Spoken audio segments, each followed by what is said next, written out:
อันนี้อันนี้จะเป็นข้อไก่บ่โดยโอ้ตัวนั้นข้อข้นตัวนั้นเนาะ แม่ ข้อข้นตัวนั้น ข้อข้น ตัวนี้ข้อไก่ตัวนั้นข้อข้นเอาพออยากว่าหัวเป็นเอาไว้สิแล้วหรือบ่นี่อ๋อไวอีหลีนี่เนาะเมื่ออาทิตย์เดียวหนึ่งแป๊บเดียวหนึ่งป้าตัวมาบ่นี่เฮ็ดกังย่างอยู่ยืนกุงอยู่กังย่างอยู่ เรียบร้อยแล้วมื้อนี้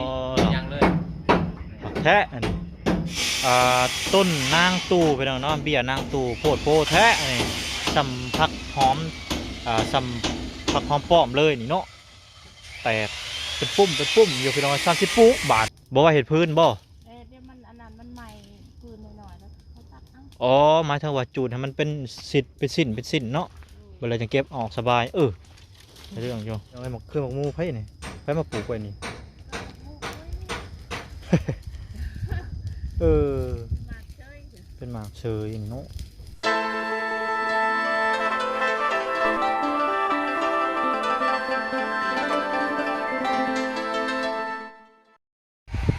เนาะพี่น้องต้องพี่น้องในที่สุดก็มาฮอดจอดเทิงพี่น้องเนาะเฮือนซานบ้านสองอ้ายแก้วว่าซะตอนนี้ก็สร้างกำลังดำเนินอยู่พี่น้องเนาะเอากับทักทายสบายดีเด้อพ่อแม่พี่น้อง FC กันเบิดสุขุสุคนเนาะพี่น้องบ่ว่าสิอยู่ใกล้หรืออยู่ไกลบ่ว่าสิเป็นพี่น้องฝั่งลาวฝั่งไทยบ่ว่าสิเป็นพี่น้องทางต่างประเทศก็ยินดีต้อนรับเข้าสู่ช่องบ่น้อยเสียงรายคือเก่าคือเดิมเนาะพี่น้องเนาะนี่แหละพี่น้องเนาะก็เฮือนซานบ้านสองทางอ้ายแก้วเพิ่นก็กำลังดำเนินตัวโคตรไวเลยเนาะพี่น้องเนาะหลังจากบ่น้อยได้ขึ้นไปเหนือหรือว่าขึ้นไปเซโปนก็เป็นเวลาอยู่อาทิตย์หนึ่งเต็มเลยพี่น้องเนาะตอนนึงก็คำฮอดจอดถึงไปแล้วเนาะมื้อนี้ก็เป็นมื้อวันพฤหัสพี่น้องเนาะวันที่5เดือนมิถุนาพี่น้องเนาะมาพบมาพอในกันส่วงแรงๆไปเนาะหลังจากคำมาฮอดก็ทางไอ้แก้วเรากำลังเฮ็ดขมุกขมุมนี่เฮ็ดไปจังได๋น่ะเนาะลักหัวบ่ใช้เบิดฟังหัวเนาะพี่น้องเนาะเดี๋ยวเขาไปหาทางไอ้แก้วเพิ่นค่อยขึ้นไปหาทางสร้างเพิ่นเฮ็ดเฮือนเนาะเพิ่นเนาะโอ้ยพี่น้องเอ้ยสบายดีไอ้แก้ว สบายดี เป็นจะได้อยู่ดีมีแห้งบ่ โดย โอ้พี่น้องเอ้ยเฮ็ดออกลายบ่ โดยตัว พ พี่ อ น้อง ได้ เนาะ กิน เห็นทางอัน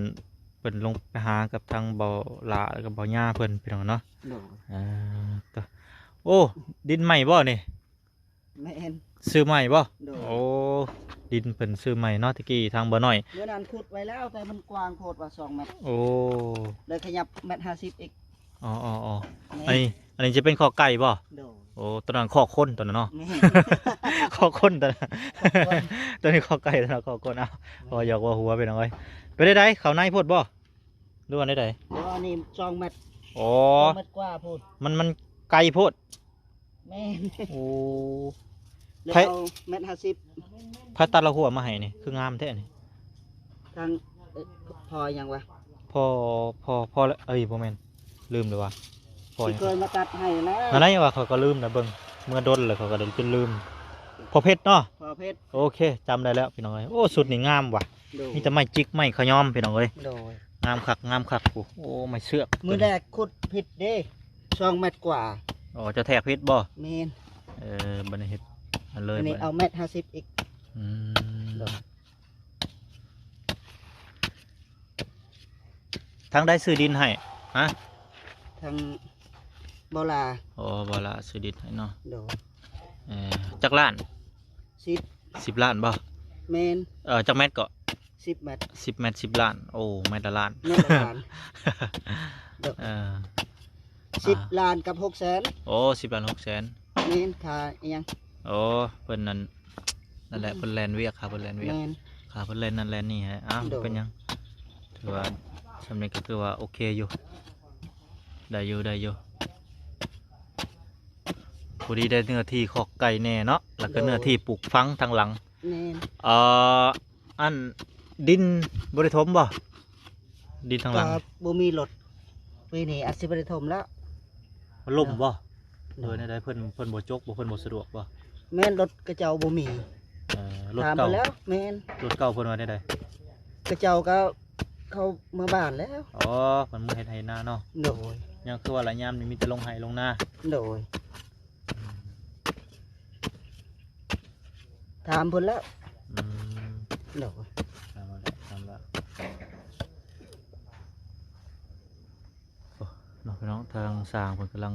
เฮ็ด ปังจะได้สิขึ้นไปเบิ่งเพิ่นโอ้ทั้งไอ้วันก็อยู่ในพู้นแหละเพิ่นนึ่งข้าวนึ่งน้ำแล้วบ่จังได๋ก็สิเข้าไปเบิ่งไปเยี่ยมไปยามเพิ่นก่อนพี่น้องเนาะทางคนน้อยเพิ่น คนน้อยรับ คนน้อยรับบ่ โดย คักตะไม้นี่แหละโอ้ตอตะนางจักเกาะ ก่อหนึ่ง ฮะเกาะเดียว แม่น เอามันสิหุ่มบ่นี่ 10เท่าไหร่วะนับสิพอแล้ววะ เกาะเดียวเด้ แม่นเพราะว่า18มัดคือกันก็พอแล้ว 18 เมตรบ่ แม่นคมยาวนะ อืม โดย นี่ลองเบิ่ง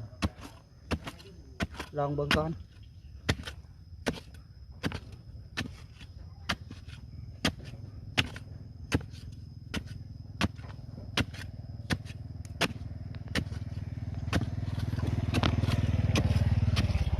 ขอไก่นี่ทางบ่สัญญาเพิ่นบ่เฮ็ดนี่ โดย อ๋อคักแล้วไม้ก็ไม้แก่นเสาก็ได้เสาไม้แดง โดย โอ้หลังจากเฮ็ดแล้วก็จับมานอนบัดนี้ขังเฮ็ดประตูขังไว้ แต่หาใหม่นั้นในกระจาดนั้นบ่มี เอาบ่ได้ขายบ่แถวนี้ หมดแล้ว เบิดแล้ว แม่นก็เก่าบ่อยากเอามายามนี่ มัน ฝนตกเด้ ฝนตกเนาะ แม่นเขายันบ่มีคนซื้อเพราะ อืม เขาก็ยันหมอดเจาะอีก โอ้โอ้ โดยบ่ได้สร้างลงเพิ่นจะมาให้ระบ่นั่นแหละ อืม แต่ยามนี่ก็เจ้าว่ามันยะอันนั้นก็เจ้าบ่อยากเอามาน่ะนะ อืมแม่นแล้วแม่นแล้ว ยามฝนตก เฮ็ดปวกก็ไปกาดเอาบ่ โดยทั้งไปกาดทั้งไปหากองเว้น โอ้เอาเบิด2 ยาม 3 ยามเลยนี่ โดย บ่มีเวลา ก่อนเลยมีแต่เวลาหากินอย่างเดียวเนาะถ้าบ่เป็นหยังเมื่อยก็อดเอาเนาะ โดย บ่หาก็บ่ได้กิน โดย บ่สู้กับลูกเต้าเมียก็บ่มีหยังกิน โดย สิว่าจังไดพี่น้องเอ้ยชีวิตก็ต้องสู้หั้นแหละบ่สู้คนนั่นแหละคือกันเบิด โดย ว่าน้อยใหญ่เฒ่าแก่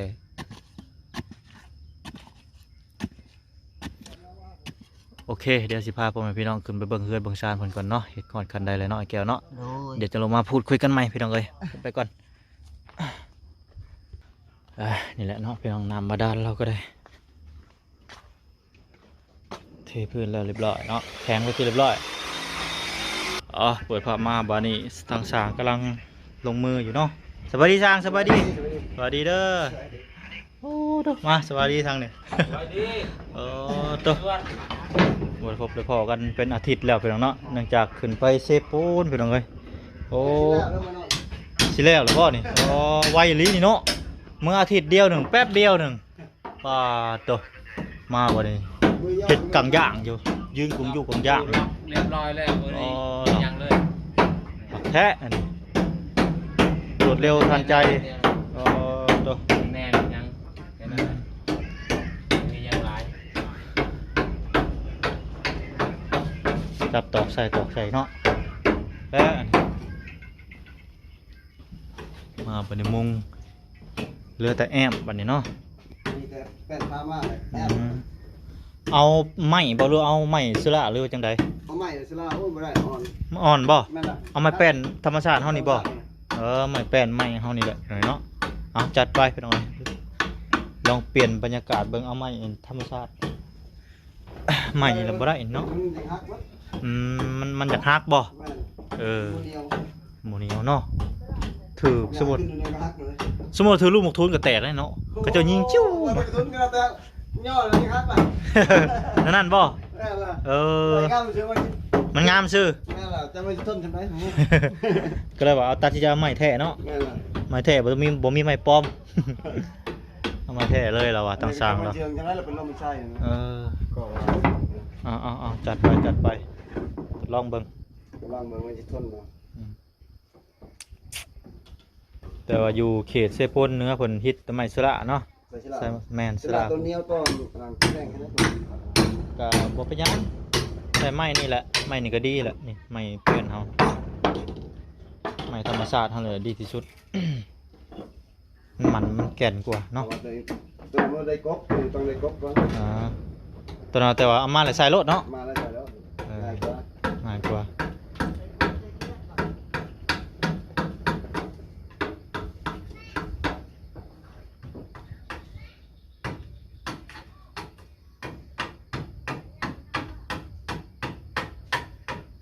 บริอาทิตย์หนึ่งเลยเฮือนกันเนาะ แม่น 7-8 มื้อ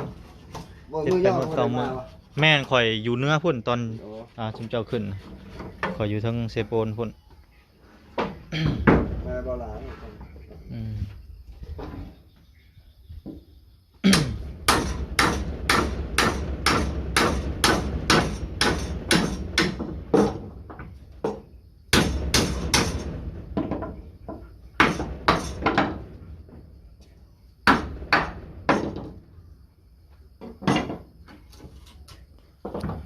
บักใหญ่เลยบ่ซ้ำสร้าง ได้นอนคักแล้วไปทางไอ้แก้วเราก็ได้พี่น้องเนาะโอ้ลืมเลยจักแมทเกาะเฮือนเนี่ย 6คูณ7 โอ้ 5คูณ7 7 เงิน คูณ7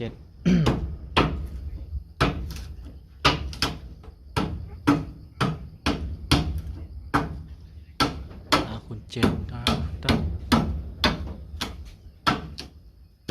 ก็ใหญ่เติบ ใหญ่เลยขอว่าใหญ่ละใหญ่แห้งเลย ข้างกันได้นี่บุกเลย7 อืมใหญ่แห้งอยู่กัน4 คนนะ เบิ่งอยู่ในไม้ก็น้อยเนาะ แม่น เป็นไม้ ตอนเจ้าตอกโครงห่างมันตอนเจ้าตอกเป็นอันนะเป็นปีกไว้ ต้มกรอบแล้วก็น้อย แม่นคือวันนี้น้อยนะประกอบบัดอันนั้นขึ้นมาบักใหญ่นะ ใหญ่เติบ ใหญ่เลย ตัวมิ้นนะ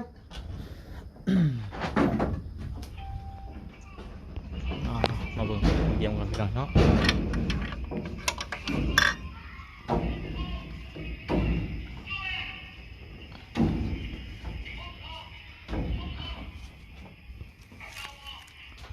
จะเปิดแอร์ เปิดแอร์พี่น้องแอร์สดเวลายามฮ้อนก็เปิด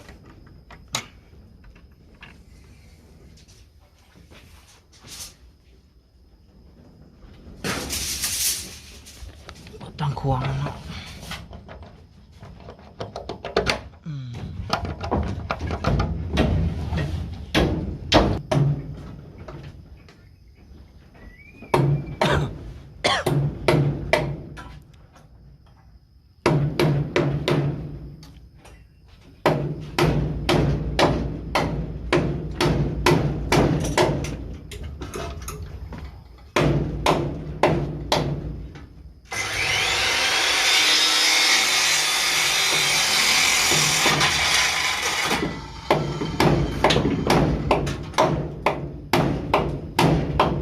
แรงกันเพื่อนไหมแรง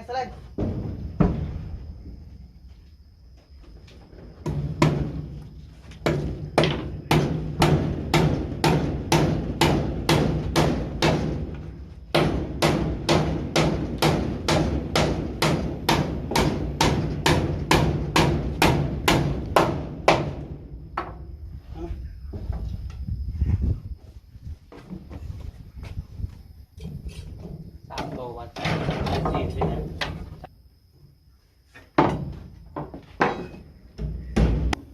น้องพี่น้องวันนี้เขามาหาทางวันเพิ่นก่อนพี่น้องเนาะ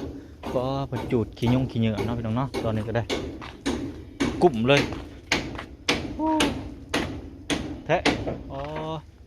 หลังจากขึ้นไปพุ่นอาทิตย์หนึ่งมาทางพี่ผูกพี่น้องเนาะต้นนางตู่พี่น้องเนาะเบี้ยนางตู่โพดโพแทะนี่สำผักหอมสำผักหอมป้อมเลยนี่เนาะแตกเป็นปุ่มอยู่พี่น้อง30 ปุ๊บบาทนี่ผักหอมป้อมโอ้ยพี่น้องเนาะกำลังเห็ดเสียงเด้นะเนาะจูดกองขี้เหงื่อใหญ่จองกองไม้โอ้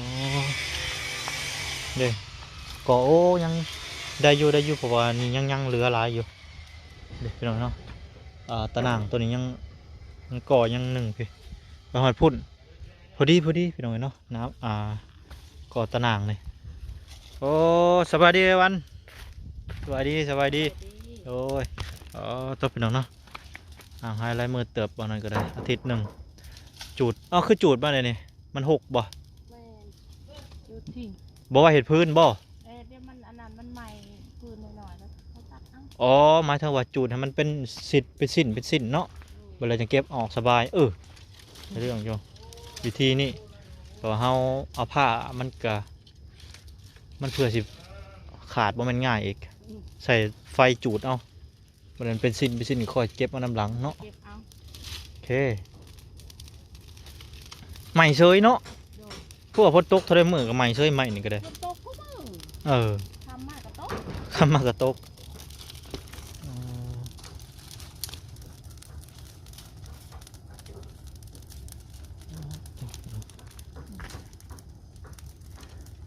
ไปได้สอนอยู่บ่อยู่น้องหลุมนะ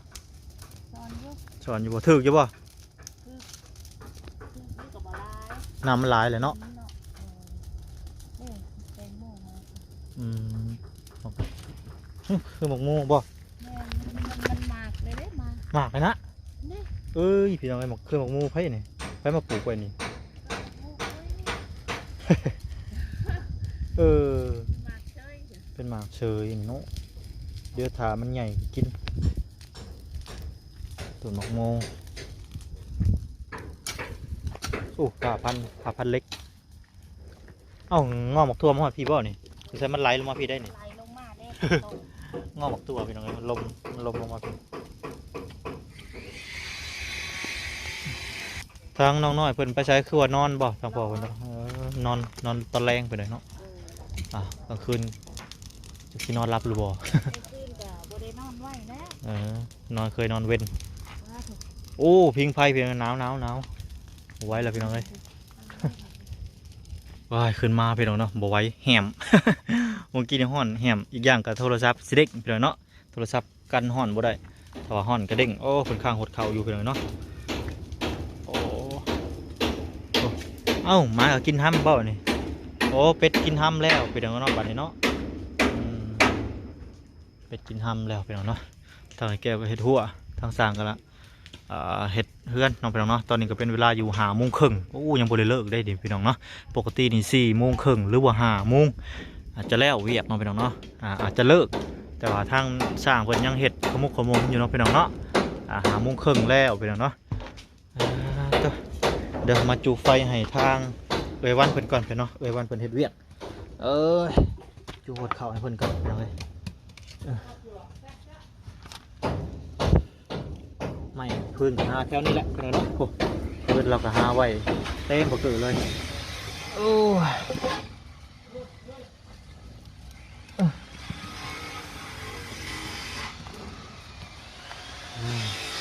ใส่อีกก่อนกับโลด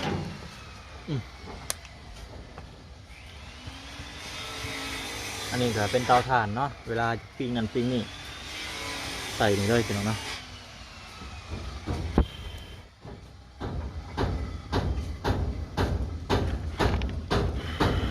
เป่าก่อนโอ้วินหัวเป่าไฟเดี๋ยวมันก็ลุกเองพี่น้องไงเนาะโอ้ทางไอ้วันเรากำลังทางป่าเนาะอนามัยพี่น้องเลยอนามัยแฟน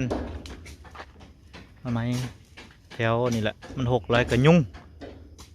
อีกอย่างกับงูเอาไปลองเนาะหลายสิ่งหลายอย่าง